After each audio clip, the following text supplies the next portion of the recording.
प्रेमियों, आप सब लोग गुरुमुख हैं। आप भली भांति जानते हैं कि सत्संग का जीवन में कितना महत्व है। सत्संग भक्ति की पहली सीढ़ी है। इसीलिए कहा गया है, प्रथम भक्ति संतन कर संगा। सत्संग से ही शुभ अशुभ हानि लाभ का ज्ञान होता है। लेकिन कुछ लोग सत्संग को इतना महत्व नहीं देते हैं। वे पूजा पाठ तप आदि को ज़्यादा महत्वपूर्ण मानते हैं। इसी विषय को लेकर एक कथा है कि एक बार विश्वामित्र जी और वशिष्ठ जी में इस बात पर बहस हो गई कि सत्संग बड़ा है अथवा तप। विश्वामित्र जी ने कठोर तपस्या करके रिद्धियाँ सिद्धियाँ प्राप्त की थी, इसीलिए वे तप को बड़ा बतला रहे थे, जबकि वशिष्ठ जी सत्संग को बड़ा बताते थे। वे इस बात का फैसला करवाने के लिए ब्रह्मा जी के पास गए। ब्रह्मा जी ने उनकी बात सुनी और कहा, मैं सृष्टि की रचना करने में व्यस्त हूँ। आप कृपा करके विष्णु भगवान जी के पास जाइए। विष्णु जी ही आपका फैसला कर देंगे। अब वे दोनों विष्णु जी के पास गए। विष्णु जी ने सोचा कि यदि मैं सत्संग को बड़ा बतलाता हूँ तो विश्वामित्र जी नाराज हो जाएंगे, और यदि तप को बतलाता हूँ तो वशिष्ठ जी के साथ अन्याय होगा।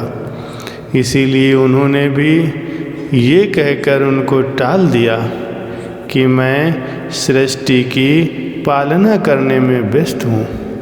इसीलिए आप इस समय शंकर जी के पास चले जाइए, वे आपकी दुविधा का निवारण कर देंगे। अब वे दोनों शंकर जी के पास पहुँचे। शंकर जी ने उनसे कहा, ये मेरे बस की बात नहीं है।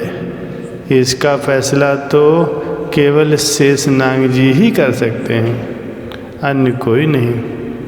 फिर वे दोनों शेषनाग जी के पास गए।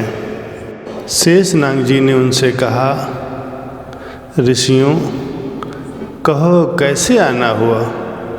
वशिष्ठ जी ने बतलाया, हमारा फैसला कीजिए कि तप बड़ा है या सत्संग बड़ा है। विश्वामित्र जी कहते हैं कि तप बड़ा है, और मैं कहता हूँ कि सत्संग बड़ा है।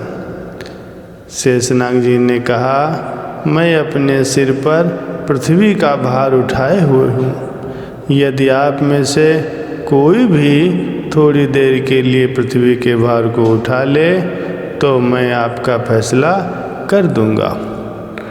तप में अहंकार होता है, और विश्वामित्र जी तपस्वी थे। उन्होंने तुरंत अहंकार में भरकर शेषनाग जी से कहा, पृथ्वी को आप मुझे दे दीजिए। विश्वामित्र जी ने पृथ्वी अपने सिर पर ले ली, और जैसे ही पृथ्वी अपने ऊपर उठाई, पृथ्वी नीचे की ओर चलने लगी। शेषनाग जी बोले, विश्वामित्र जी रोको, पृथ्वी रसातल की ओर जा रही है। विश्वामित्र जी ने कहा, मैं अपना सारा तप देता हूँ कि हे पृथ्वी तू रुक जा। लेकिन पृथ्वी नहीं रुकी। ये देखकर वशिष्ठ जी ने कहा, मैं आधी घड़ी का सत्संग देता हूँ, हे पृथ्वी माता रुक जाओ। तो पृथ्वी जहाँ की तहाँ रुक गई। अब शेषनाग जी ने पृथ्वी को फिर से अपने सिर पर ले लिया और कहने लगे, अब आप लोग जाइए।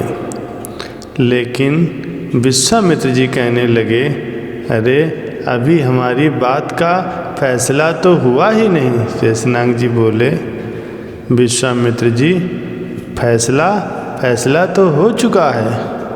आपके पूरे जीवन का तप देने से भी पृथ्वी नहीं रुकी और वशिष्ठ जी के आधी घड़ी के सत्संग से ही पृथ्वी अपनी जगह पर रुक गई। फैसला तो हो गया है कि तप से सत्संग ही बड़ा होता है। तो प्रेमियों, आप लोग समझ गए होंगे सत्संग का कितना बड़ा लाभ है। सत्संग से ही मनुष्य पाप कर्मों से बच सकता है, उसके अंदर अच्छे बुरे का ज्ञान उत्पन्न हो जाता है। इसीलिए कहा गया है, एक घड़ी आधी घड़ी आधी उससे पुनियाद, कबीर संगत साधकी मिटे कोटि अपराध। इसलिए हम सबको नियमित रूप से सत्संग सुनना चाहिए। कभी भी जब भी आसपास कहीं भी सत्संग हो रहा हो उसको सुनना चाहिए, उस पर अमल करना चाहिए। सत्संग की आधी घड़ी तब के वर्ष हजार, तो भी नहीं बराबरी संतन कियो विचार। किसी संत ने क्या खूब कहा है, नियत का खोटा पुरुष मालिक को भाता नहीं, दूसरों को जो सताए चैन कभी खुद पाता नहीं। संग में आकर के जो बुरे कर्म कमाता नहीं, छूट जाए जंजाल के फंदे से फिर आवागमन में आता नहीं।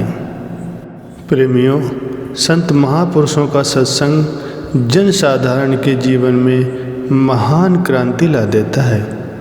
जीव की काव्यवृत्ति को हंस वृत्ति में परिवर्तित कर आनंद का वो निर्झर बहा देते हैं।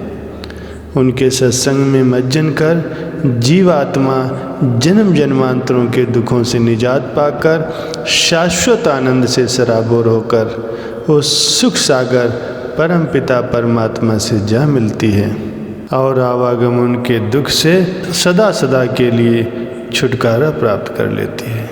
लेकिन दुनिया में अधिकतर लोग अच्छी संगत न मिल पाने के कारण अपने मार्ग से गुमराह हो जाते हैं और विवेक की शक्ति खो बैठते हैं। भाग्य होता है तो गुरुमुखों का संग मिलता है, महापुरुषों का सत्संग मिलता है और सत्य असत को समझने की विवेक बुद्धि मिलती है। इस तरह सद्गुरु के वचनानुसार सत्संग द्वारा सच झूठ की परख हासिल करके दृढ़ निश्चय से सच्चाई से रूहानियत की ओर पग बढ़ाने में ही जीवन की सार्थकता है और महापुरुषों की प्रसन्नता भी प्राप्त होती है। बोलो जयकारा बोल मेरे श्री गुरु महाराज की जय।